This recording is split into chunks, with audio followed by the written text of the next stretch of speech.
melalui malaikat Jibril, maka beliau menjadi malaikat paling mulia. Diturunkan pada suatu malam, maka malam itu pun menjadi malam paling mulia. Diturunkan pada suatu tempat di Mekah, di Madinah, maka itu pun menjadi tempat paling mulia. Diturunkan ke dalam dada manusia, maka hati adalah anggota tubuh manusia paling mulia. Dan secara umum Rasulullah SAW menyatakan, khairukum man ta'allama al-Qur'an wa 'allamahu. Sebaik-baik kalian adalah yang mempelajari Al-Qur'an dan mengajarkannya. Hadirin yang dimuliakan Allah Subhanahu wa taala, mulianya Al-Qur'an sampai Allah pun menyebutkan banyak sifat, banyak nama untuk Al-Qur'an. Allah contohnya menyatakan, hadza basairu min rabbikum wa hudan wa rahmatul liqaumin yu'minun. Bahwa Al-Quran ini adalah pedoman, kemudian juga hidayah, dan juga rahmat dari Allah untuk orang-orang yang beriman. Nah, Allah ayyakum, sehingga siapa yang berpegang kepada Al-Quran tidak akan pernah tersesat selama-lamanya. Bapak sekalian dan jamaah yang dimuliakan Allah Subhanahu wa taala, dulu kita sudah membahas tentang diangkatnya Rasulullah SAW menjadi nabi, kemudian juga diangkatnya Rasulullah menjadi rasul. Rasulullah SAW diangkat menjadi nabi adalah dengan diturunkannya surat Al-Alaq, Iqra bismi rabbikal ladzi khalaq, sampai ayat yang kelima. Kemudian Rasulullah SAW diangkat menjadi rasul dengan diturunkannya surat Al-Mudaththir, ayat 1 sampai 7. Pada kesempatan kali ini mari kita sejenak merenung firman Allah tersebut dalam surat Al-Mudaththir, Bapak sekalian. Baru kemudian nanti insyaallah kita lanjutkan masuk Islamnya Hamzah, kemudian terus peristiwa-peristiwa sejarah sampai kemudian Isra Mi'raj. Alifu azanallahu wa iyyakum. Allah Subhanahu wa taala menyatakan, a'udzubillahi minasyaitonir rajim. Bismillahirrahmanirrahim. Ya ayyuhal mudaththir, ya ayyuhal mudaththir, wahai orang-orang yang berselimut. Qum fa'anzir, bangunlah lalu berilah peringatan. Wa rabbaka fakabbir, dan Rabbmu agungkanlah. Wa thiyabaka fatahhir, dan pakaianmu bersihkanlah. Wa rudza fahjur, dan perbuatan dosa, maksudnya adalah menyembah berhala, tinggalkanlah. Wala tamnun tastakthir, dan janganlah kamu memberi dengan maksud untuk memperoleh balasan yang lebih banyak. Wali rabbika fasbir, dan untuk memenuhi perintah Rabbmu maka bersabarlah. Bapak sekalian yang dimuliakan Allah Subhanahu wa taala, maka dengan diturunkannya surat Al-Mudaththir 1 sampai 7 ini, Rasulullah SAW memikul beban dakwah. Kalau dalam surat Al-Alaq tidak ada kewajiban untuk berdakwah, kalau dalam surat Al-Mudaththir maka ini menunjukkan dan menegaskan bahwa engkau harus menyampaikan hal ini kepada manusia semuanya. Ayat yang pertama Allah menyatakan, ya ayyuhal muddaththir, wahai orang-orang yang berselimut. Dulu sudah kita sampaikan Bapak sekalian bahwa Rasulullah SAW menunggu-nunggu kedatangan malaikat Jibril lagi gitu. Karena dari kejadian di Gua Hira, setelah itu kemudian terputus wahyu sekitar beberapa hari. Ada yang menyatakan sekitar 40 hari. Jadi selama 1 bulan tidak turun wahyu.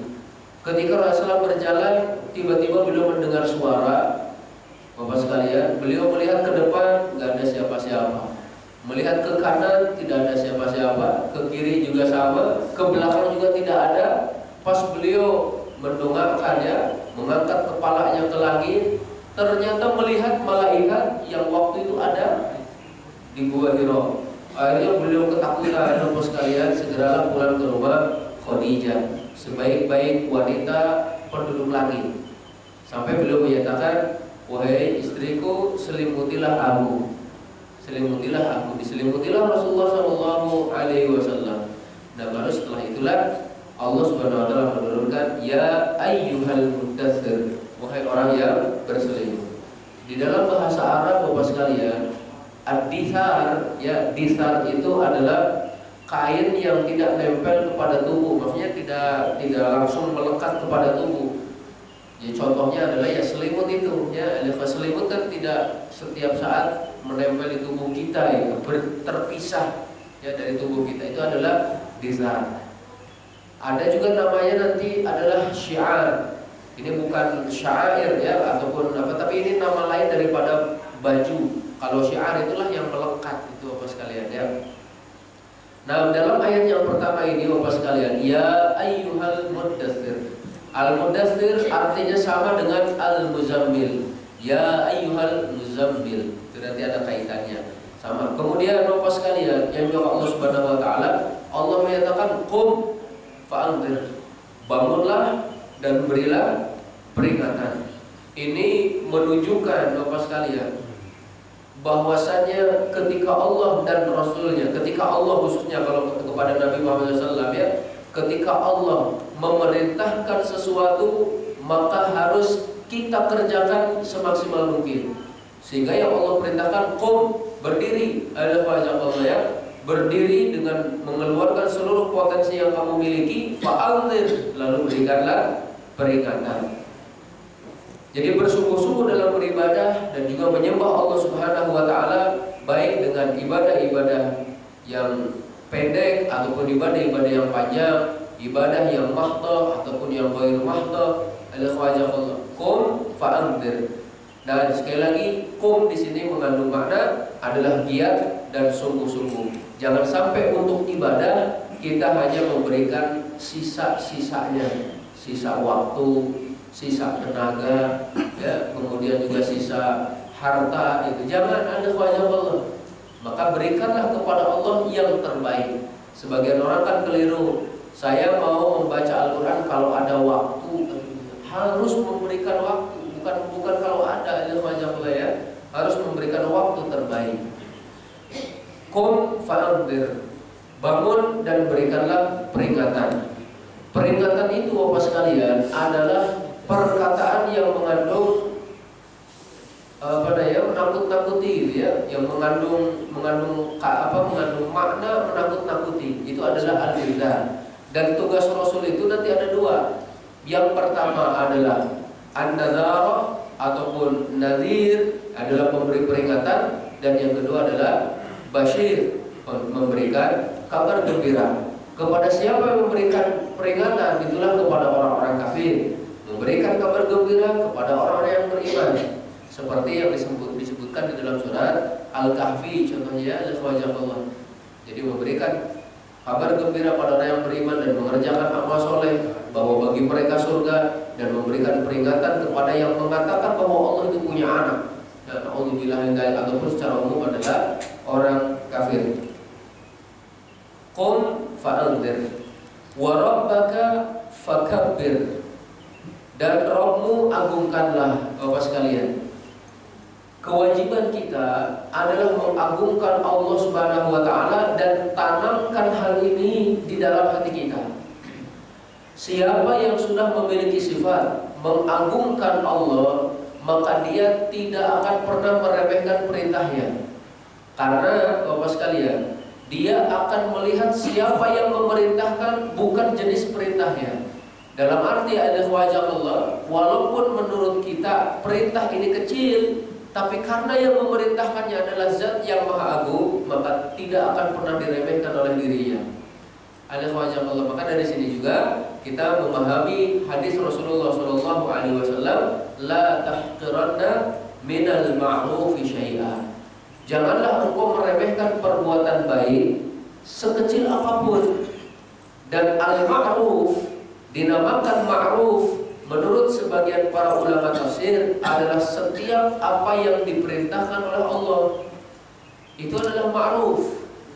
Berkata baik adalah ma'ruf, menyingkirkan diri dari jalanan adalah ma'ruf, ya, kemudian juga silaturahim adalah ma'ruf, dan sebaliknya. Jangan engkau remehkan hal ini. Sebaliknya, jangan pula engkau remehkan dosa, karena yang engkau durhakai adalah Allah yang maha agung.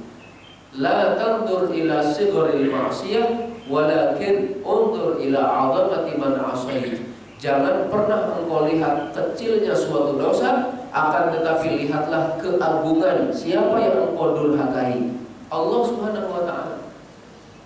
Dalam sebuah syair ulama menyatakan, khallid dunuba saghiraha wa kabiraha zakat tuqa wa'mal kamashin fawqa ardi syauqi yahdhar ma yara la tahqiranna saghiratan innal jibala minal hasab. Jauhilah dosa-dosa kecil dan juga dosa-dosa besar, itulah hakikat takwa. Berbuatlah seperti engkau sedang berjalan di atas bumi yang penuh dengan duri, tentu engkau akan berhati-hati karena apa yang engkau lihat. Janganlah sekali-kali engkau meremehkan dosa kecil, karena sesungguhnya gunung adalah tumpukan kerikil. Nah, bahkan jika seseorang sudah meremehkan dosa, maka dosa kecil menjadi besar. Bahkan juga bisa jadi tidak akan mendapat ampunan. Na'udzubillah min dzalik. Meremehkan dosa sekali lagi menjadikan dosa itu besar. Wa rabbaka fakabbir, dan Rabbmu agungkanlah. Kata Syekh As-Sa'di, agungkanlah Allah dengan bertauhid dan jadikanlah Allah sebagai tujuanmu dalam memberi peringatan, dan agar para hamba mengagungkannya dan beribadah kepadanya. Bapak sekalian yang dimuliakan Allah Subhanahu wa taala, kalau contohnya di dalam surat An-Nur Allah menyatakan, dzalika wa may yu'azzim sya'airallah fa innaha min taqwal qulub. Itu adalah perintah Allah. Siapa yang mengagungkan syiar-syiar Allah, menunjukkan ketakwaan dari dalam hatinya. Nah, mengagungkan syiar menunjukkan ketakwaan. Dan siapa yang bertakwa berarti mengagungkan Allah. Berarti agungkanlah syiar-syiar Allah, karena itu merupakan bukti kita mengagungkan Allah. Syiar Allah itu diantaranya sholat berjamaah, kemudian mengucapkan salam, membaca Al-Quran, ya. Intinya adalah ibadah-ibadah yang nampak. Itu adalah syiar Allah. Sekalian, kalau wanita contohnya berbusana muslimah, ini adalah syiar. Nah, alikhwa'azinallahu wa iyyakum, wa rabbaka fakabbir, dan Rabbmu agungkanlah. Di dalam adzan Bapak sekalian, yang paling sering diulang-ulang adalah kata Allahu Akbar. Allahu Akbar, ya, sampai berapa kali itu? Allahu Akbar, Allahu Akbar. Kemudian nanti diakhiri lagi Allahu Akbar, Allahu Akbar, ya Allahu Akbar itu. Kemudian baru la ilaha illallah. Atau juga di dalam qomatnya sama. Apa maknanya? Maknanya adalah bahwa hendaknya kita memahami Allah lebih besar daripada perusahaan kita. Allah lebih besar daripada harta kita. Allah lebih besar daripada nyawa kita. Sehingga ketika datang perintah Allah, segeralah penuhi panggilannya. Alikhwa'azinallahu iyyakum wa rabbaka fakabbir, dan Tuhanmu agungkanlah. Wa thiyabaka fatahhir, dan pakaianmu bersihkanlah. Di sini yang dimaksud dengan pakaian, Bapak sekalian yang Bapak Allah Subhanahu wa taala, ada yang menyatakan bahwa seluruh perbuatanmu bersihkanlah. Jadi berarti thiyab di sini hanya sekedar kiasan. Yang harus engkau bersihkan adalah semua perbuatanmu. Akan tetapi juga bisa bermakna apa adanya, dalam arti pakaianmu itu harus bersih. Kalau pakaian saja harus bersih, lalu yang lebih baik daripada pakaian adalah hati dan amalan. Bapak sekalian, innallaha la yanzuru ila suwarikum wa amwalikum walakin yanzuru ila qulubikum wa a'malikum. Allah tidak melihat kepada harta dan kepada rupamu, akan tetapi Allah melihat kepada hati dan perbuatanmu. Kalau Allah melihat rupa, berarti hanya orang-orang yang cakep saja, ya, orang-orang yang cantik saja yang dapat pahala contohnya. Kalau Allah melihat harta, berarti hanya orang-orang hartawan saja yang mendapat pahala, tapi itu tidak dilihat oleh Allah. Yang Allah lihat adalah kebersihan hati dan kebaikan amal Bapak sekalian. Al-ikhwa'ajanallah iyyakum. Mungkin sedikit saya kasih contoh. Kita semua tahu seorang yang soleh bernama Luqmanul Hakim yang diabadikan di dalam Al-Quran.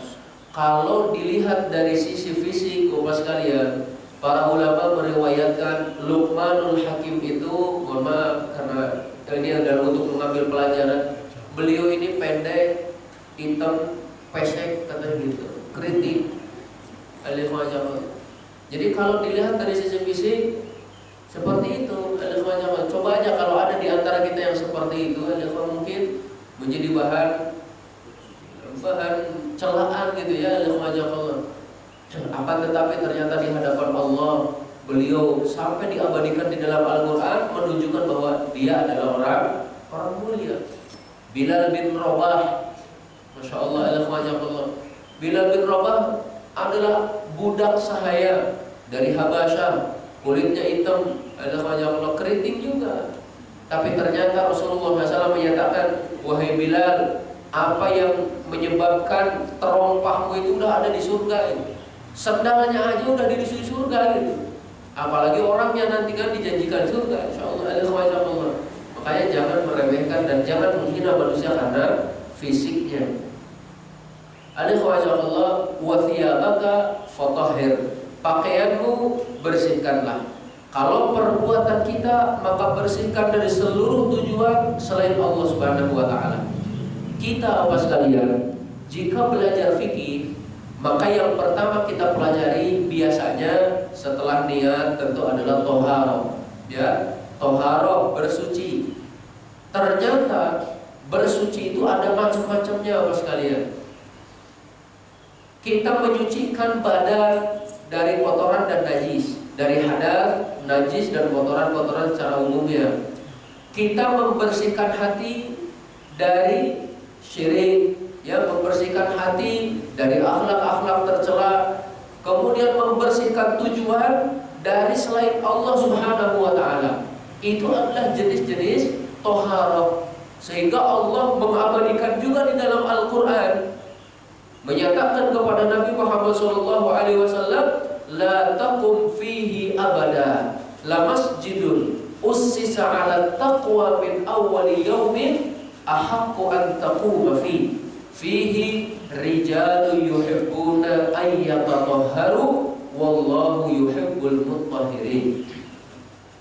Wahai Muhammad, jangan sekali-kali engkau duduk ataupun berdiri di masjid yang dibangun oleh orang munafik, Masjid Dirar namanya.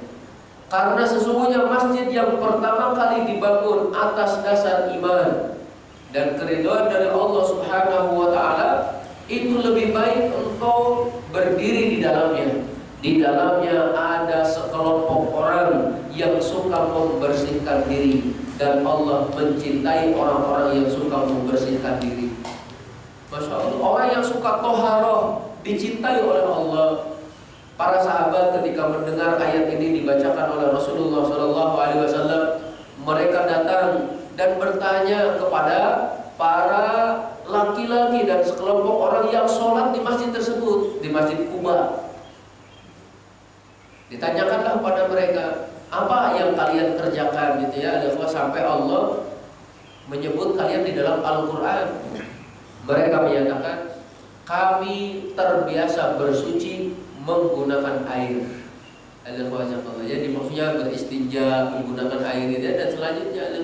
Tapi lebih mendalam lagi, bahwa mereka adalah orang-orang yang paling bersih hatinya. Bukankah Allah Subhanahu wa taala ketika menciptakan makhluk, khususnya adalah manusia, Allah melihat kepada hati semua makhluknya itu, semua manusia tersebut, didapatkanlah hati Nabi Muhammad SAW sebagai sebaik-baik hati, maka dijadikanlah sebagai Rasulnya. Allah pun melihat lagi hati hambanya itu, ternyata didapatkan hati para sahabat adalah sebaik-baik hati setelah Rasulullah, maka dijadikanlah mereka sebagai para pendamping Rasulullah SAW yang membela Rasulullah SAW hidup di zamannya dan selanjutnya. Baru kemudian setelah itu dilihat lagi hati-hati manusia, ya, sampai Allah pun akan meninggikan derajat seseorang. Salah satunya adalah karena apa yang ada di dalam hati. Nanti saya ingin bertanya seperti ini Bapak sekalian. Barangkali di antara hadirin ada yang pernah membaca sejarah hidup Abu Bakar As-Siddiq radhiyallahu anhu. Ada yang sudah pernah baca sejarah beliau? Nah, insya Allah pernah katanya gitu ya, ataupun tidak sedikit yang belum juga gitu. Akan tapi kalau kita baca sejarah beliau, maka kita tidak mendapatkan Abu Bakar As-Siddiq dikenal dengan banyak sholat, dikenal dengan banyak qiraatul Quran, dikenal dengan banyak ibadah-ibadah. Karena ibadah yang dilakukannya tersembunyi, sampai hampir-hampir tidak ada yang mengetahuinya. Tapi kenapa Abu Bakar As-Siddiq menjadi orang paling mulia setelah Rasulullah Shallallahu Alaihi Wasallam? Itu adalah dengan apa yang ada di dalam hatinya, Bapak sekalian. Alikhwa'ajinallahu wa iyyakum. Seseorang menyatakan, ma sabaqakum Abu Bakrin bikathratis salatin wala siyam. Abu Bakar tidak mendahului kalian dengan banyaknya salat dan puasa. Walakin sabaqakum bima waqara fil qalbi. Akan tapi beliau mendahului kalian dengan apa yang tertanam di dalam hatinya, Bapak sekalian. Memang beberapa amalan Abu Bakar As-Siddiq ketahuan, ya ada, tapi lebih banyak yang tidak ketahuan. Contoh yang ketahuan itu, beliau menginfakkan seluruh hartanya. Karena pada waktu itu Umar bin Khattab nungguin.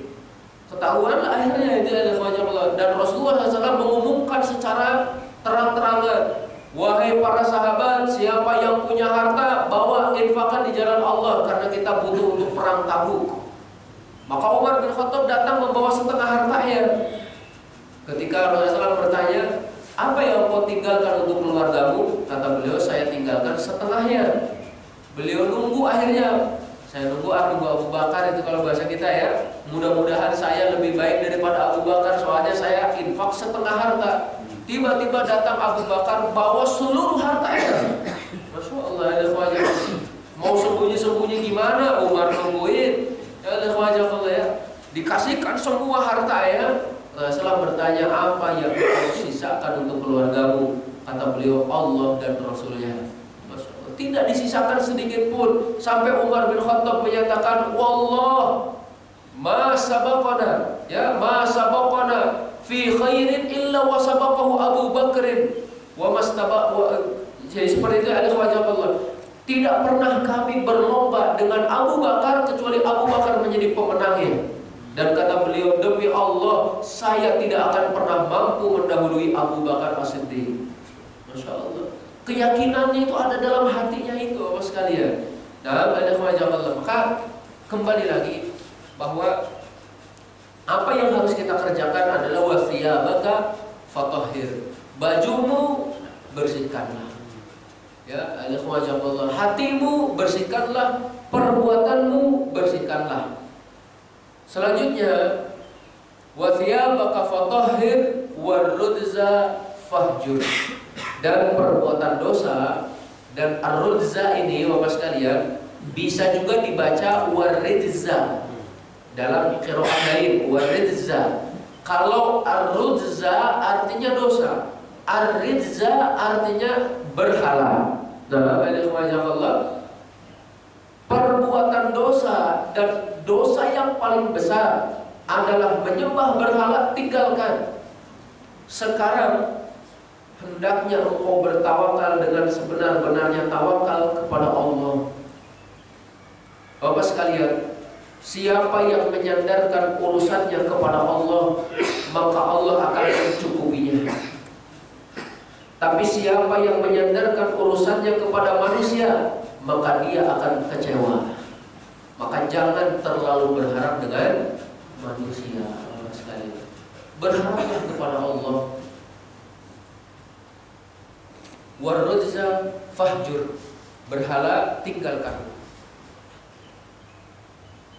Rasulullah SAW, beliau tidak pernah menyembah berhala, beliau tidak pernah tawaf pada berhala, Beliau juga tidak pernah meminta kepada berhala, termasuk Abu Bakar As-Siddiq. Walaupun kaumnya pada waktu itu mereka adalah penyembah berhala. Ya, sedangkan Rasulullah tidak pernah. Nah, ini dikuatkan, tinggalkanlah menyembah berhala. Bukan dalam arti Rasulullah berarti pernah, enggak, ya, tidak pernah menyembah berhala. Alhamdulillah. Dan seburuk-buruk berhala adalah hawa nafsu. Allah Subhanahu wa taala menyatakan, "Wa minan nasi may yattakhidu ilahahu hawahu." Di antara manusia itu ada yang menjadikan ilahnya ataupun hawa nafsunya sebagai Tuhan yang disembah. Nauzubillahi min dzalik. Jadi selalu mengikuti hawa nafsunya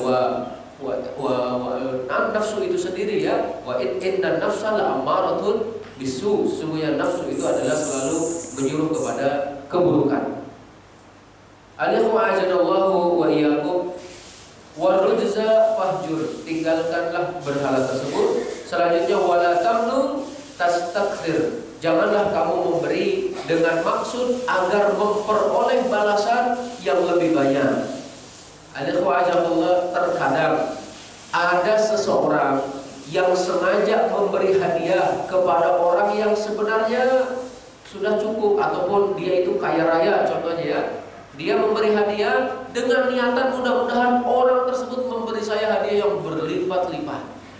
Jadi jangan seperti itu. Kalau engkau mau memberi hadiah, mau memberikan sesuatu, niatkan karena Allah, biar Allah yang membalas. Sebagian ulama ada yang menyatakan, kalau engkau niat, ya, dalam memberi itu agar diberi lagi yang lebih banyak, hukumnya orang ini tidak dapat pahala dari Allah, akan tetapi tidak berdosa. Katanya gitu, ya. Jadi niatnya itu agar dapat balasan lebih banyak itu. Allah a'lam bishawab. Tentu kalau kita, ya, niatkan semua yang kita berikan, baik itu harta, waktu, tenaga, ataupun ilmu, adalah karena mencari ridho Allah Subhanahu wa ta'ala. Wala tamnun tastakthir. Kata Syekh As-Sa'di, janganlah engkau berharap pada manusia atas nikmat-nikmat dunia dan akhirat yang engkau berikan sehingga engkau meminta lebih atas pemberian itu dan kau melihat adanya keutamaan dirimu atas mereka. Termasuk sebagian orang, ya, menyangka bahwa kebaikan yang ada pada masyarakat tertentu adalah hasil jerih payahnya, contohnya. Jangan sampai kita merasa seperti itu. Ataupun secara umumnya, Bapak sekalian, jangan pernah merasa kita memiliki jasa pada manusia.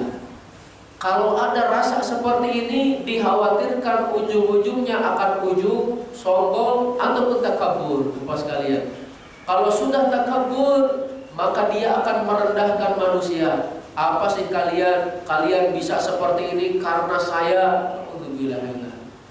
Jangan seperti itu, ya. Bahkan semestinya kita selalu menyalahi diri kita. Kalau kita melihat orang yang lebih tua, katakan dia lebih baik daripada saya. Engkau telah mendahului saya dengan iman dan amal soleh, sehingga engkau lebih baik. Bertemu dengan yang lebih muda, katakan kepada dirinya, saya lebih buruk, engkau lebih baik dari saya, karena saya telah mendahuluimu dengan dosa dan kemaksiatan. Kalau bertemu dengan teman-teman yang memuji, menyanjung, memuliakan, ya, menghormati, katakan bahwa ini adalah ujian dari Allah. Allah akan meminta pertanggungjawaban atas diri kita. Kalau ternyata teman-teman kita mencela kita, tidak menghormati kita, katakan bahwa ini adalah karena dosa yang aku perbuat. Jadi yang disalahkan adalah kita. Ya, wala tamnun tastakthir. Kata Syekh As-Sa'di pun belum menyatakan, berbuat baiklah kepada manusia selagi engkau mampu dan harapkan pahalamu dari Allah, dan sikapilah orang yang kau perlakukan baik dan yang lain secara sama. Imam Syafi'i pernah menyatakan, di antara ciri baiknya akal seseorang adalah mampu menyembunyikan marahnya di hadapan manusia. Jadi kalau bertemu dengan orang yang dibencinya, contohnya itu dia bisa menyembunyikannya itu. Masya Allah. Jadi tetap mempergauli manusia dengan sebaik-baik pergaulan. Ada juga yang menyatakan bahwa maknanya janganlah engkau memberi apapun pada seseorang dan engkau ingin orang itu membalas lebih banyak untukmu. Nah, ini juga sudah kita sampaikan tadi. Dan yang terakhir Bapak sekalian, wali rabbika fasbir. Dan untuk memenuhi seruan Tuhanmu maka bersabarlah. Alif wa azakallah. Sebagaimana kita tahu bahwa surat Al-Mudaththir adalah awal ayat yang diturunkan kepada Rasulullah setelah Al-Alaq, dan ternyata salah satu kandungannya adalah sabar. Apa yang akan diperintahkan kepadamu dan apa yang akan engkau kerjakan mulai saat ini memerlukan kesabaran. Masya Allah. Sholat perlu sabar. Sampai Allah menyatakan wa'mur ahlaka bis-shalah wastabir 'alaiha. Perintahkan keluargamu untuk sholat dan sabar di atasnya. Sabar, sholat itu perlu sabar Bapak sekalian. Ada yang sholat 7 menit 23 rakaat, gak sabar itu. Mungkin juga ada di antara mereka yang beralasan, kenapa kami sholat itu cepat? Mereka menyatakan kami udah belajar sholat dari kecil, jadi udah gesit katanya itu ya. Kalau naik kendaraan mungkin ketika belajar pelan-pelan, kalau sudah lihai makin cepat. Tapi kalau sholat tidak seperti itu Bapak sekalian. Semakin lama kita mempelajari sholat, maka semakin lama juga berdirinya. Rasulullah SAW dalam satu rakaat kan beliau pernah membaca setelah Al-Fatihah, Al-Baqarah, An-Nisa, Ali Imran. Itu berapa juz itu? Mungkin kalau dibaca di masjid kita, makmumnya akan berlarian satu-satu itu. Ya mulai batuk-batuk, mulai dehem-dehem, mulai goyang-goyang itu ada macam. Tapi Rasulullah satu rakaat itu sampai seperti itu. Masyaallah. Wali rabbika fasbir. Untuk memenuhi perintah Rabbmu maka bersabarlah. Bapak sekalian, iman itu terdiri dari dua bagian. Setengahnya sabar dan setengahnya adalah syukur. Dan ini pasti akan senantiasa menimpa diri kita Bapak sekalian. Kalau mendapatkan nikmat bersyukur, kalau mendapatkan musibah bersabar. Sebesar-besarnya nikmat dari Allah adalah iman. Pernahkah kita bersyukur atas nikmat iman ini Bapak sekalian? Kemudian juga setelah iman adalah nikmat Al-Quran. Masya Allah. Kemudian nikmat sehat, itu juga adalah nikmat agung dari Allah. Maka bukti syukur kita kepada Allah yang terbaik adalah dengan menyembah Allah Subhanahu wa ta'ala yang telah memberikan nikmat tersebut. Wali rabbika fasbir. Sekarang kalau sabar, sabar itu kan ada 3. Sabar dalam menjalankan ketaatan. Yang kedua, sabar dalam menjauhi larangan. Dan yang ketiga, sabar dalam menghadapi musibah. Bapak sekalian, saya kasih contoh. Nabi Yusuf alaihissalam ketika masih kecil dilemparkan ke dalam sumur. Ini sabar dalam apa Bapak sekalian? Dalam menghadapi musibah. Nah, jadi beliau dilemparkan ke dalam sumur, beliau sabar. Sabar dalam menghadapi musibah. Sekarang ketika Nabi Yusuf semakin dewasa, digoda oleh seorang wanita. Di rumahnya tidak ada yang lain, dikunci untuk berzina. Tapi Nabi Yusuf sabar. Sabar untuk apa? Meninggalkan apa yang dilarang oleh Allah Subhanahu wa ta'ala. Dan Nabi Yusuf pun diperintahkan dengan beberapa syariat, ataupun dijadikan Nabi dan Rasul. Itu kan perintah. Jadi sabar dalam menjalankan perintah. Berarti tingkatan sabar yang paling tinggi adalah sabar dalam menjalankan perintah. Baru setelah itu dalam meninggalkan larangan, baru setelah itu dalam menghadapi musibah. Kalau menghadapi musibah Bapak sekalian, jika tidak dihadapi dengan sabar, mau sabar ataupun tidak sabar, musibah itu tetap menimpa. Kalau dengan sabar kita dapat pahala. Kalau dihadapi dengan tidak sabar, maka musibah tetap, dosa malah dapat. Nauzubillah. Nah, wali rabbika fasbir, untuk memenuhi panggilan ataupun seruan Tuhanmu, bersabarlah. Puasa juga perlu sabar ya Bapak sekalian ya. Menghadapi manusia juga perlu sabar. Jazakallahu khair. Mungkin sampai di sini saja. Sisa waktunya nanti untuk tanya jawab. Barangkali ada yang mau ditanyakan. Kurang lebihnya mohon maaf. Jazakumullahu khairan. Alhamdulillah, saya kembali kasih Bapak Abdul Khalid yang telah menyampaikan pelajarannya pada pagi hari ini, itu terkait bagaimana ada perintah Allah untuk kita berdakwah kepada manusia. Banyak hal yang kita dapatkan, tentunya semuanya bermanfaat untuk kita. Kita langsung saja pada sisi tanya jawab, silakan. Ya, satu, ibu satu, bapak dan satu. Terima kasih. Assalamualaikum warahmatullahi wabarakatuh. Pak Ustadz, saya mau nanya begini. Tadi Pak Ustadz mengatakan bahwa yang paling baik hati itu ada Rasulullah, kemudian Muhammad. Nah, yang ingin saya tanyakan begini. Berarti bahwa hati manusia itu sudah ditetapkan oleh Allah. Nah, kemudian pertanyaannya, apa sudah tidak ada usaha manusia untuk bisa memperbaiki hatinya gitu, Bos? Terima kasih. Assalamualaikum warahmatullahi wabarakatuh.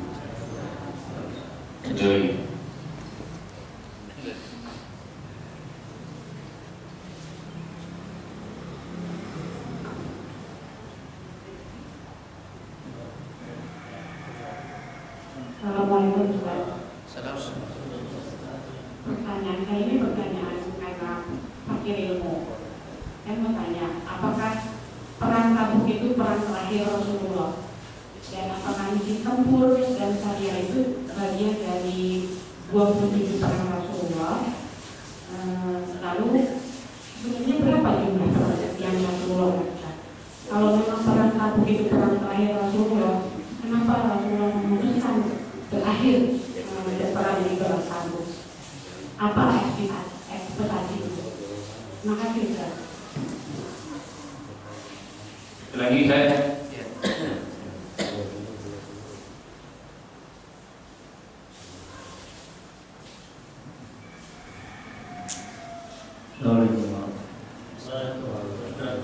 Kita harus bersabar dalam menghadapi musibah. Bagaimana kalau kita bersabar atau berusaha dalam membuat kebaikan atau perawatan? Yang pertama adalah tentang hati Bapak sekalian. Jadi Allah Subhanahu wa taala melihat kepada hati hamba-Nya, maka didapatilah hati Nabi Muhammad SAW sebagai sebaik-baik hati ya, sehingga beliau dijadikan menjadi rasul. Kemudian setelah itu Abu Bakar, setelah itu adalah Umar. Allah Subhanahu wa taala menentukan seperti itu, akan tetapi manusia berusaha untuk menggapainya. Ada sahabat yang bertanya, "Ya Rasulullah, kalau amalan kita sudah ditentukan oleh Allah, apa gunanya beramal?" Nah, kata Rasulullah SAW, "I'malu fakullun muyassarun lima khuliqala." Beramalah kalian karena kalian akan dimudahkan untuk apa kalian diciptakan. Dalam arti Bapak sekalian, kalau kita termasuk penghuni surga, Allah akan memudahkan bagi kita amalan-amalan penghuni surga. Tapi kalau naudzubillah min dzalik ada di antara manusia menjadi penghuni neraka, dimudahkan menjadi amalan penghuni neraka, mengamalkan amalan penghuni neraka. Ini saya keluar dari pembahasan ulama kita di Indonesia ini ya, Hamka kalau nggak salah ini, beliau Masya Allah karyanya masih harum sampai sekarang, alaihi rahimahullah ta'ala. Ketika beliau ditanya, "Wahai Ustaz," gitu ya, di Arab Saudi itu pezina menggunakan cadar, dan dia tahu kalau di sana ada penanya ini tahu kalau di sana ada pezina, wallah alam. Kemudian Kata Hamka belum menjawab. Justru ketika saya ke New York nggak ada pezinaan. Orang ini heran, mana mungkin di New York nggak ada pezina, orang yang buka-bukaan aurat katanya itu, yang tutup-tutup aja ada pezina ya. Kata beliau, tapi saya nggak dapetin, kata beliau itu. Maka kata Hamka, kalau engkau niat engkau pergi kemanapun dan dalam hatimu itu ada niat keburukan, Allah mudahkan keburukan itu untuk. Tapi saya ketika ke New York nggak ada niatan buruk, nggak ketemu, kata beliau. Masya Allah. Jadi gitu ya, Allah. Kita beramal, Allah akan memudahkan untuk apa kita ini diciptakan. Makanya Bapak sekalian ini menjadi muhasabah bagi kita. Kalau ada yang selalu ingin berbuat buruk, dimudahkan, hendaknya takut. Hendaknya takut itu. Pengen nyokek botol, ada aja botolnya. Contoh gitu ya, pengen banting kartu, ada aja lahannya. Dan dia khawatir itu dia meninggal dalam keadaan su'ul khatimah. Yang kedua untuk perang Tabuk, Bapak sekalian. Perang Tabuk yang terjadi pada tahun 9 Hijriah dan itu adalah perang terakhir Rasulullah SAW karena tahun 11-nya beliau meninggal dunia. Pertengahan tahun 11 itu beliau meninggal dunia. Jadi bukan beliau menghentikan karena memang ajalnya juga sudah sampai di sana ya. Baru setelah itu dilanjutkan oleh para sahabat ya, ikhwanakallah. Peperangan yang diikuti oleh Rasulullah SAW sekitar 27 peperangan. Khalid bin Walid, beliau ikut perang itu, bahkan memimpin peperangan sekitar 100 peperangan. Itu beliau ikut perang 100 peperangan. Dan tubuhnya ini penuh dengan luka. Tidak ada satu jengkal pun dari tubuhnya kecuali ada bekas lukanya. Masya Allah, itu banyak sekali ya peperangan. Dan perang Tabuk itu Bapak sekalian yang membedakan antara muslim sebenarnya dengan orang munafik. Nyatalah pada waktu itu mana yang munafik, mana orang yang beriman. Maka Bapak sekalian, sering kita sampaikan, salah satu cara untuk mengetahui akhlak dan karakter seseorang, safarlah dengannya. Safar berjalan yang jauh. Dari Madinah ke Tabuk itu sekitar 780 km. Belum ada Toyota, yang ada onta. Ada banyak, dan kuda yang makan rumput itu ya, bukan minum pertama ataupun apa. Dan pada waktu itu musim paceklik, musim krisis kalau kita. Harta kurang, kemudian perbekalan minim. Makanya terbukti itu. Ditambah waktu itu musim panas. Kalau di Saudi itu panasnya bisa sampai 50 derajat. Sudah panas kayak gitu disuruh keluar jauh lagi. Makanya Allah menyebutkan dalam surat At-Taubah itu kan, kalau perjalanan ini pendek mereka akan ikut, tapi ini jauh, berat bagi mereka itu. Jadi membuktikan mana munafik, mana orang-orang yang beriman. Masya Allah. Alhamdulillah. Dan Allah akan senantiasa memberikan cobaan ataupun juga ujian untuk membedakan siapa yang benar-benar beriman dan siapa yang munafik. Dan salah satu cobaan ataupun ujian Allah itu Bapak sekalian adalah perintah dan larangannya. Dan ini adalah sebesar-besar ujian dari Allah, perintah dan larangan Allah. Hati-hati juga termasuk masalah harta Bapak sekalian. Banyak orang yang wawasan keagamaannya Masya Allah ya luas, akan tetapi saat diberikan kertas itu yang ada angkanya, itu ada banyak hilang gitu ya keimanannya ataupun juga malah berbalik arah. Naudzubillah. Kemudian yang ketiga, bagaimana orang yang selalu menunda-nunda amal. Rasulullah SAW ya, beliau adalah orang yang paling pertama mengerjakan kebaikan. Kalau diperintahkan langsung dikerjakan. Begitu juga para sahabat. Para sahabat jika diperintahkan oleh Rasulullah, mereka akan berlomba-lomba untuk menjadi orang pertama mengerjakannya. Contoh, dulu Allah menyebutkan di dalam Al-Quran, jika kalian mau ngobrol dengan Rasulullah SAW, kasih sedekah dulu. Maka yang pertama kali mengerjakannya adalah Ali bin Abi Thalib. Setelah itu dihapus kewajibannya karena dikhawatirkan memberatkan, maka Allah menghapuskan kewajiban sedekah sebelum bertanya kepada Rasulullah SAW. Masya Allah. Jadi jangan menunda-nunda kebaikan. Karena itu Bapak sekalian juga Rasulullah SAW ataupun para ulama menyatakan bahwa sebaik-baik kebaikan adalah yang disegerakan. Berapa banyak kebaikan yang ingin kita kerjakan hanya karena ditunda-tunda, akhirnya Allah menghukum kita dengan tidak bisa mengerjakannya. Ya, kita mau infak, nanti sebentar lagi gitu, kepake lagi. Kita mau melakukan ibadah, mau sholat qiyamul lail contohnya, sebentar lagi deh tidur-tiduran dulu. Akhirnya bangunnya subuh. Paling ditunda-tunda, akhirnya dapat hukuman dari Allah, yaitu dengan tidak bisa melaksanakannya. Jadi jangan menunda-nunda perbuatan baik. Jazakumullah khairan. Masih ada lagi? Ibu? Baik, alhamdulillah. Ucapan terima kasih sekali lagi untuk kita, semoga mau menambah baik untuk beliau dan untuk kita semua. Dan untuk besok pagi, insyaallah Bapak Ustaz Imam Sujoko, mudah-mudahan kita semua diberikan kesehatan dan kesempatan untuk bisa mengikuti acara tersebut. Dan marilah kali kita pada pagi hari ini sama-sama kita tutup dengan hamdalah dan doa kafaratul majlis. Alhamdulillahirabbil alamin. Subhan